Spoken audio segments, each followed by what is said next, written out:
Good evening and welcome to Metro Focus. I'm Jack Ford. We begin tonight with the unprecedented battle over the future of the Supreme Court.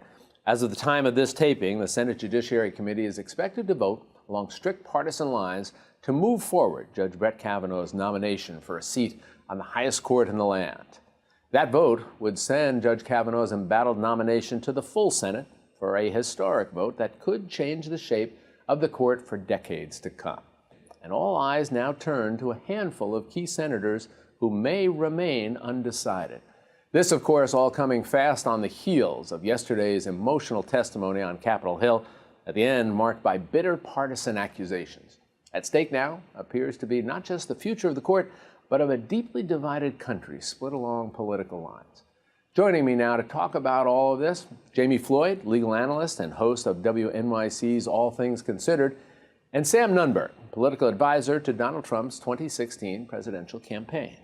So welcome to both of you. We have a lot to talk about. A lot took place. Let me start first with the process. All right, I'll get to the people involved in a moment. But let's start first with the process. And Jamie, to you first.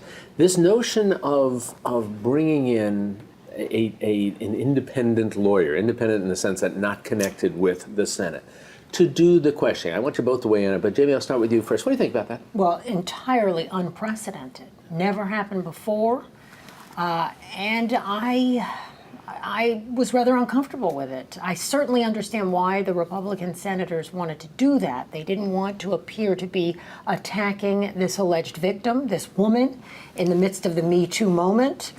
And so I'm not sure that they had any alternative.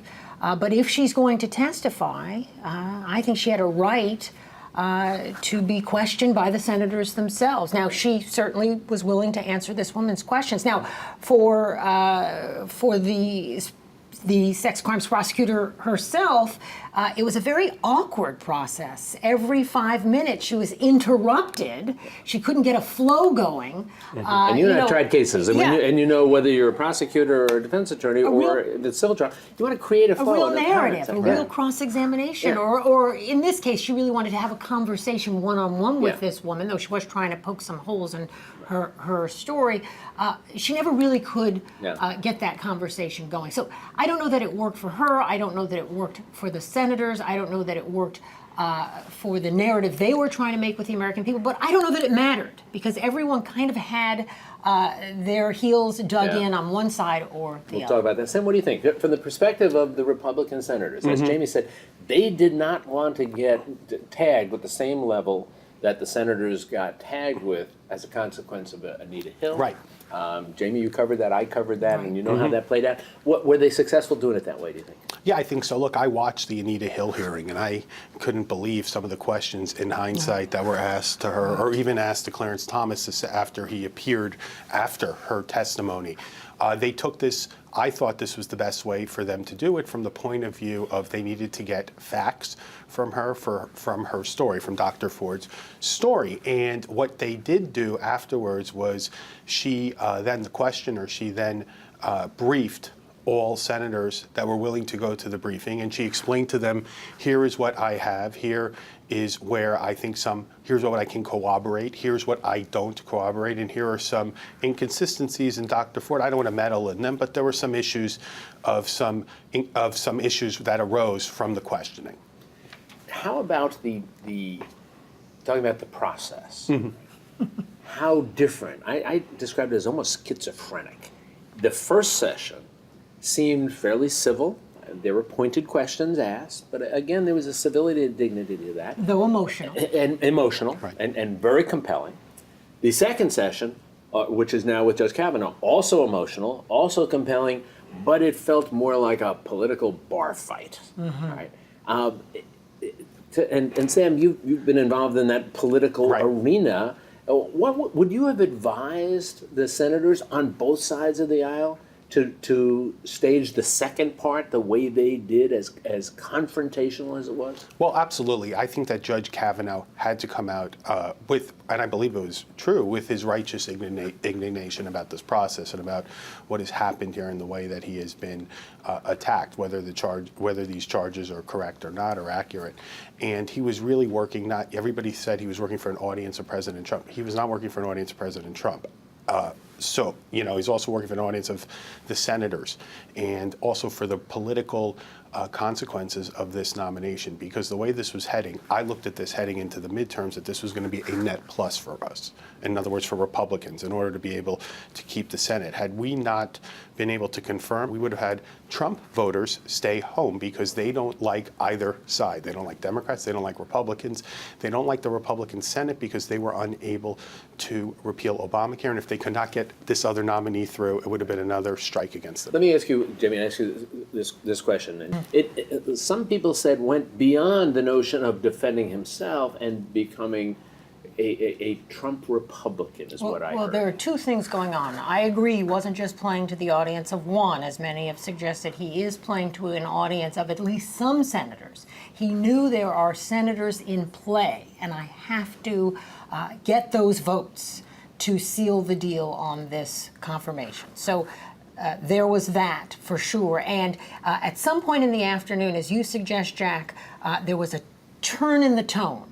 And Lindsey Graham came out swinging.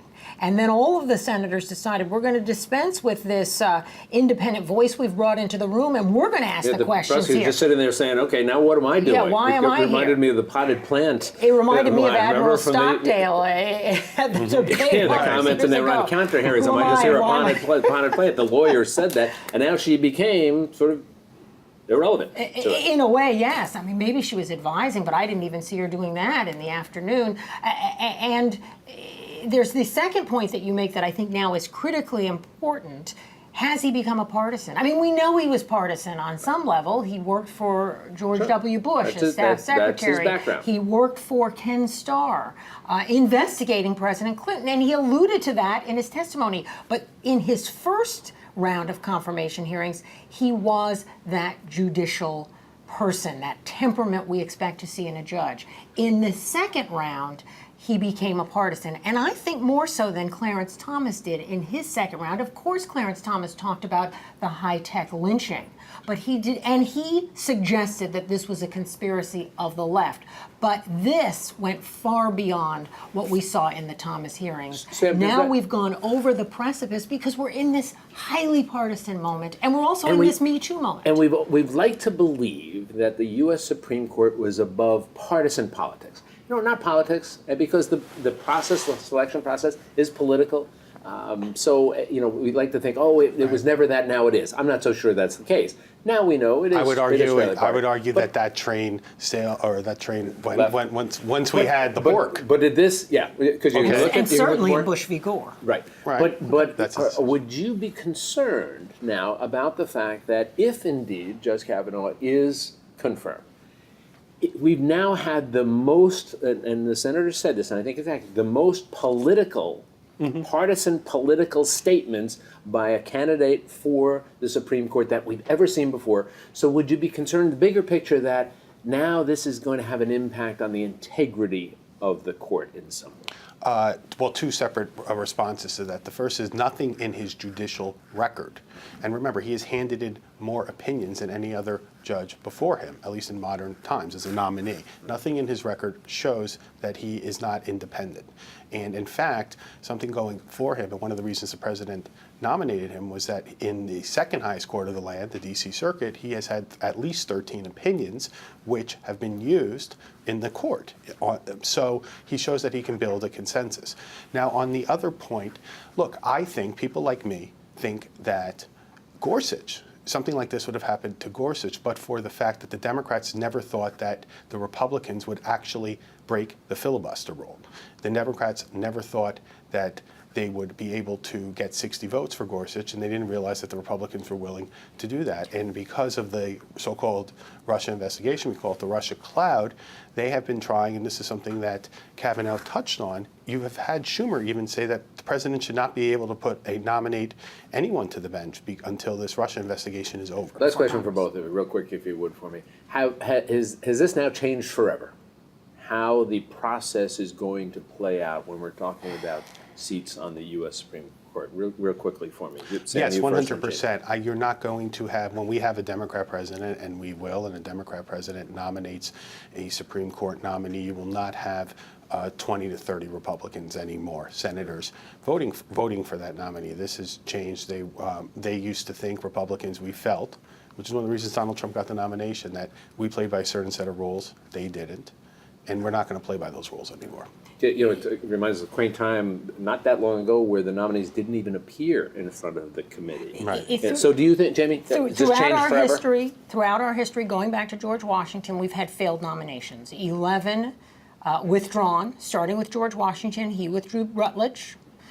11 that have been rejected by the Senate, and 15 that have just lapsed, including Merrick Garland. So, history is helpful. It's encouraging. But I agree with you, Jack. We are now at an intersection of, a critical history of the court that may now lose legitimacy because of this, despite the institutionalist John Roberts at the center of the court as chief. The Me Too movement, which is a critically important factor here, as well as this horribly, horribly partisan time we're living in. And that intersection makes me deeply concerned and troubled. I got to say, I'm always delighted when I get the two of you to come in and talk, because even if you're disagreeing, we do it in a rational and intelligent and a probing fashion. So, Sam, Jamie, always a pleasure to see you, and I appreciate your thoughts. Jack, for having me. We'll talk some more about both of you. Great.